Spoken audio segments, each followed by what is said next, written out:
तर आज होती वळी, आपली गँग निघालीच मग वळीसाठी लाकडं आणायला. मग सगळ्यात आधी एक बाबळीत झाड कापला आणि खाली पाडून घेतला. आणि कमेंट मध्ये नक्की सांगा तुमच्या कंच्या झाडाचा डांब वापरता वळीला, आमच्याकडे उंबराच्या झाडाचा वापरता डांब. पण डांब आणायला दुसरं गडी जायला होतं आणि आम्ही इकडे लाकडं आणायला गेलो होतो, त्याच्यामुळे ब्लॉग मध्ये तुम्हाला कुठंच डांब आणताना व्हिडिओ ना दिसं. आणि आमची बाबळ तोडून व्हायपर्यंत इकडे बाकीची गाड्याने दुसरा एक झाड तोडीत आणलं होता. आलोत मग आम्ही त्यांच्याकडे तोडेल होता तेवढा वाहिलं. आणि ह्यो एक बारीक गडी पक्का बी लागला ती काठी वाढायला, कसं तरी फेगडत कवाय ना पण ती काठी वडी गडी. नंतर चालला तर अंधेरे पडत आणि खालतून निघला तर चंद्र. आणि आपल्या मोबाईलचा कॅमेरा देखा काय क्वालिटी डायरेक्ट.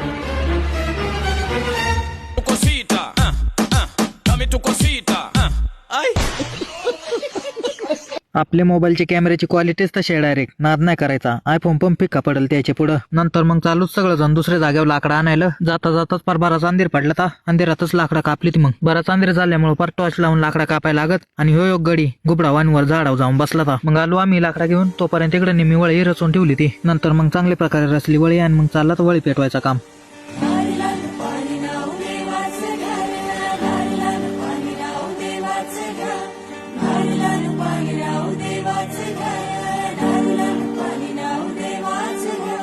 येताले देवा तुला मी पाहिलाय, खंदेरी डोंगर बनाविला. येताले देवा तुला मी पाहिलाय, खंदेरी डोंगर बनाविला.